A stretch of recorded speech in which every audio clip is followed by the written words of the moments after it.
filles, j'espère que vous allez bien, bienvenue sur ma chaîne So les filles. Pour aujourd'hui on va faire la revue du livre L'homme qui voulait être heureux, qui est un livre de développement personnel écrit par Laurent Gounel. Je devais faire le review depuis longtemps mais je n'ai pas pu, désolée. Le review va être très rapide les filles, hein. Très rapide. Je l'ai emprunté à la médiathèque, voilà pourquoi je ne peux pas vous le présenter là, donc j'ai dû le rendre. Et je l'ai lu en début d'année. L'homme qui voulait être heureux est un livre de développement personnel écrit par Laurent Gounel. Et dans ce livre-là, en fait, il raconte l'histoire d'un monsieur qui est parti à Bali. Et lors de son séjour à Bali, il a entendu parler d'un certain guérisseur. Et il a voulu faire la rencontre de ce guérisseur-là. À la fin de son voyage, il décide de le rencontrer. Et donc, il nous raconte, il nous narre plutôt ses entrevues avec le guérisseur et les leçons qu'il en a tirées. C'est un petit livre de quelques pages seulement qui vaut vraiment, les filles, d'être lu. Vraiment, c'est un livre, moi, qui a changé ma perception des choses. Voilà, c'est un très bon livre à lire. Et je suis en train de suivre un fil conducteur pour la revue de mon livre. Ok, c'est ça que je lis sur mon ordinateur. Voilà pourquoi je regarde souvent sur mon ordinateur, parce que j'ai préparé un fil conducteur pour mieux vous parler du livre. Mon personnage préféré, c'était le guérisseur. Chapeau à lui, je ne sais pas. Vraiment, un guérisseur de fou.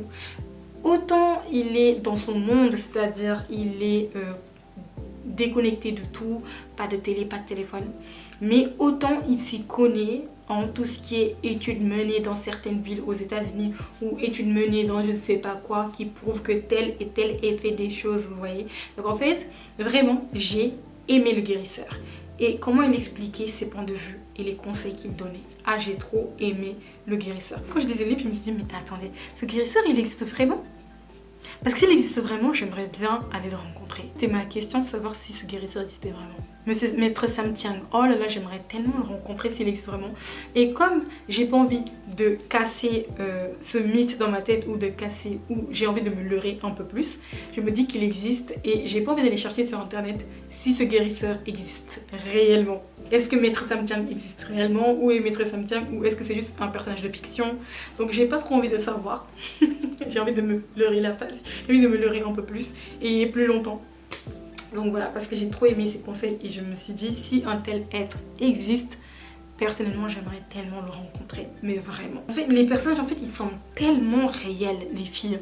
De Juliane à Maître Sam Thiang, aux personnes qu'il rencontrait, comment dire, au vacancier qui était à côté de son camping. Qu'est-ce qu'il avait? Un camping? Je ne sais pas si il avait un camping. Jusqu'au vacancier qu'il avait à côté, ses voisins qu'il avait chez lui. Il me semble que c'est les Néerlandais, c'est les Hollandais. Les personnages me semblaient hyper réels dans le livre, les filles. Vraiment hyper réels dans le livre. Je devrais dire la partie du livre que j'ai bien aimée. C'est la partie où Juliane va voir le maître guérisseur. Spoiler les filles. Le maître guérisseur et il lui dit qu'en fait il aimerait être photographe, mais pour lui il y a beaucoup de photographes. Sauf que le maître guérisseur l'amène en fait sur une montagne ou sur une falaise, il s'assoit et il voit des gens qui sont en train de cultiver du riz. Il me semble que c'était ça le passage. Et en fait il y avait plusieurs personnes qui cultivaient le riz et il disait qu'est-ce que tu vois?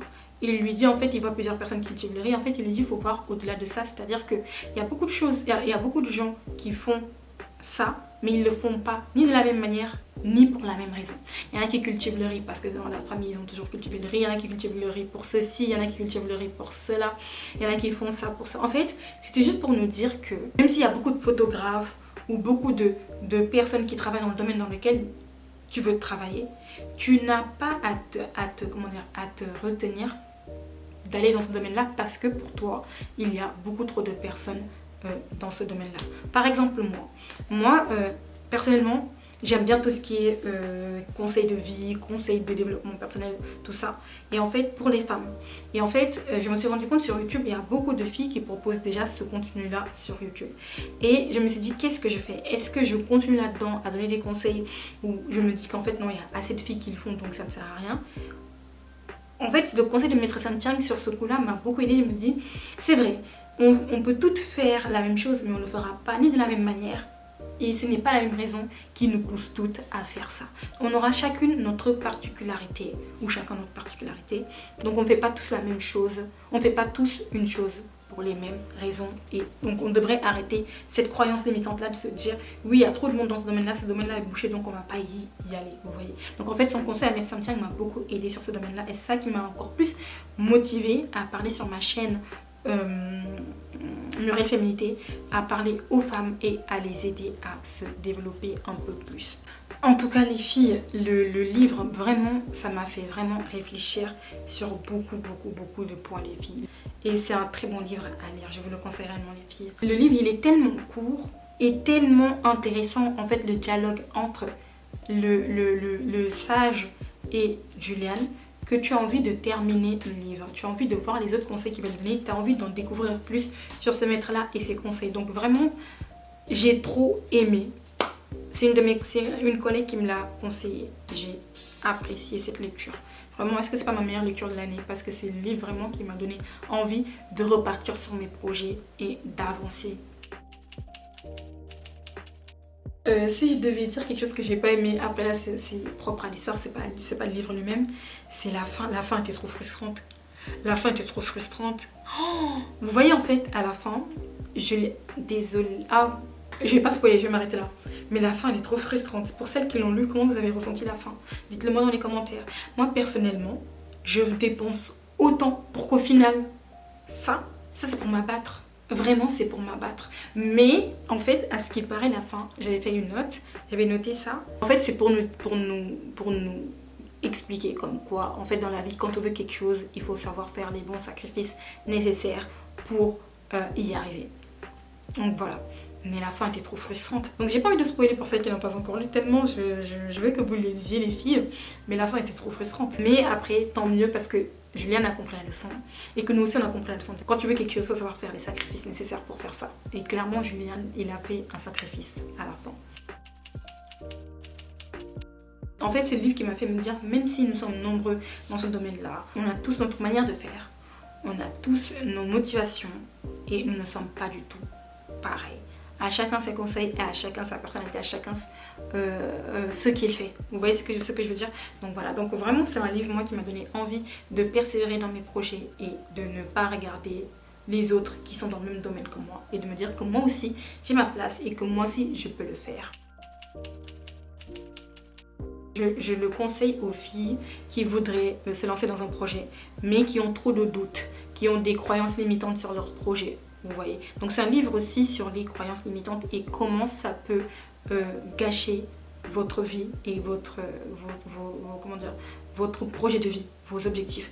Je conseille vraiment aux personnes de le lire, aux personnes qui ont des croyances limitantes sur leurs projets, qui ont beaucoup de doutes à se lancer dans un domaine qu'ils aiment, où ils aimeraient bien se lancer. Ici notamment Juliane, c'est dans la photographie. Pour lui il y avait trop de photographes et qui ne trouveraient pas sa place.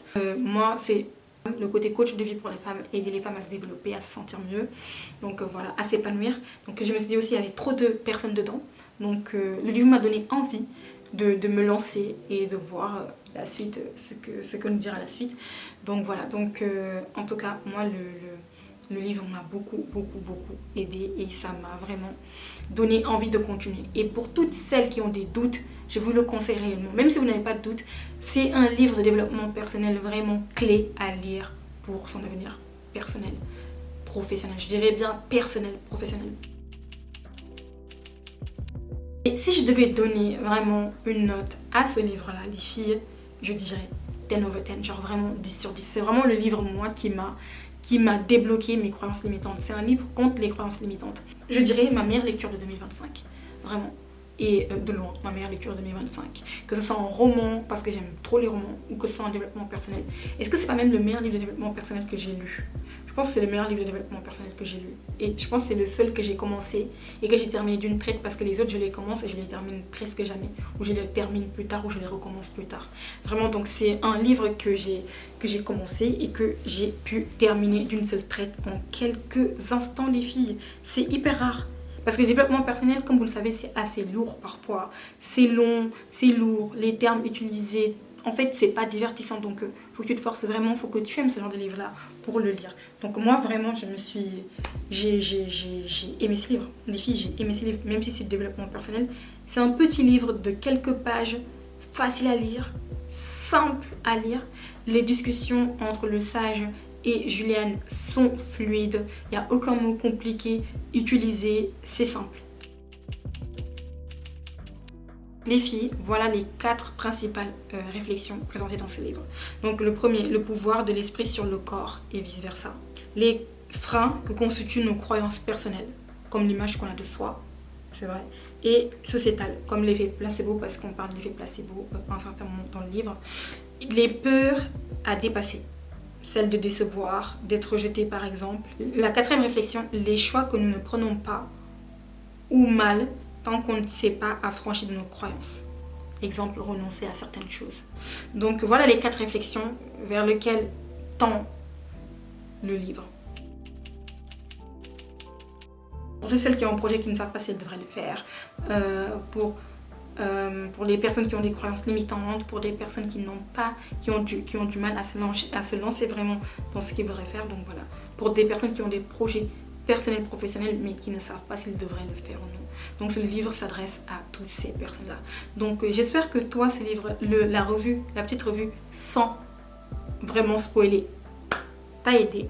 Et j'espère vraiment que tu vas le lire parce que c'est un livre magnifique qui peut t'aider vraiment dans ta vie personnelle et à te réaliser toi dans ta vie et à faire ce que tu veux vraiment faire et te rendre heureux. Donc voilà, donc vraiment ce livre-là, il porte bien son titre, L'homme qui voulait être heureux. Donc j'espère vraiment que Maître Sam Tien existe.